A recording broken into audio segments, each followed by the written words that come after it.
Today's story takes us back to a quiet evening in Charlotte, North Carolina. The city lights glow, the train hums softly, and passengers board, lost in their own thoughts. Among them is a young woman named Iryna Zarutska. She's 23, wearing a blue jacket, holding her phone, and sitting by the window, probably thinking about tomorrow.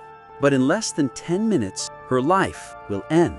It's hard to imagine that something so horrific could happen in a place as ordinary as a city train. Yet, on that night, what began as a routine trip turned into a tragedy that would shock Charlotte and echo across the world.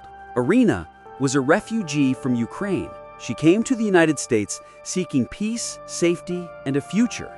But what she found instead was a different kind of danger, one that came not from a battlefield, but from the cracks within society itself. This story isn't about politics, it's about people, about one woman's dream of a better life and how that dream was stolen. Stay with me, because this story is more than a murder. It's a reflection of how fragile safety truly is. Before the tragedy, there was a life. A young woman named Iryna Zarutska. Born in Kiev, Ukraine, she grew up surrounded by music, friends, and dreams of travel. When the war began in 2022, she fled her home, carrying only a backpack, her mother's hand, and the hope that peace still existed somewhere.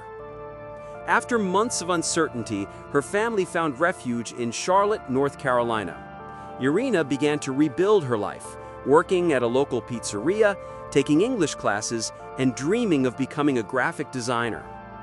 Friends described her as kind and full of light, someone who smiled even when things were hard. She would text her friends back home saying, "I can finally sleep without hearing explosions." But even in safety, life wasn't easy.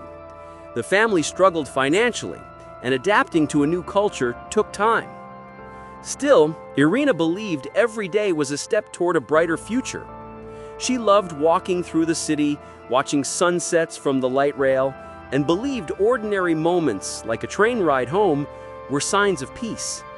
But that night, on August 22nd, that peace was shattered. It was around 9:45 p.m. when Iryna boarded the Lynx Blue Line train at East-West Boulevard Station.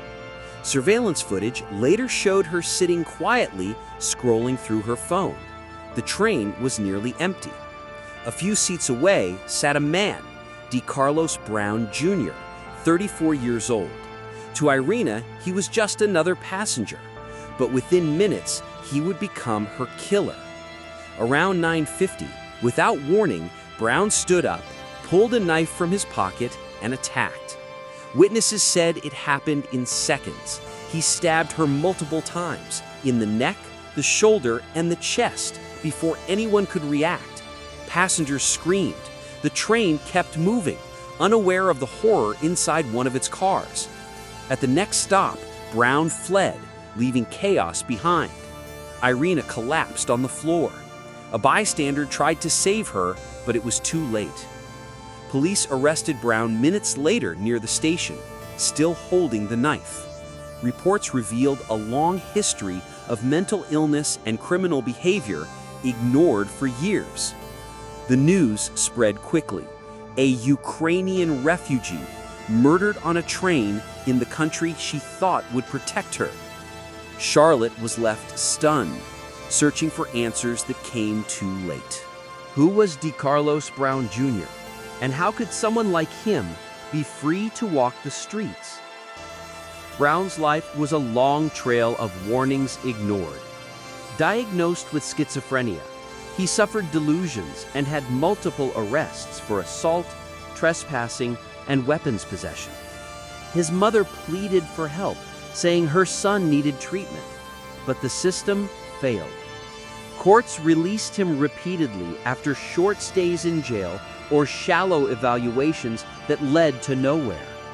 He was homeless, unstable, untreated, calm one moment, violent the next. It's easy to blame one person, but this tragedy exposes something larger, a system collapsing under its own weight. Not enough counselors, not enough facilities, not enough care. Experts call it the invisible epidemic, untreated mental illness hiding behind city streets, shelters, and prisons. If someone had stepped in earlier, could Iryna still be alive? That's the haunting question, because tragedies like this don't appear out of nowhere. They are born from neglect, one missed chance at a time. The murder of Iryna Zarutska shocked Charlotte and beyond. Candlelight vigils filled train stations.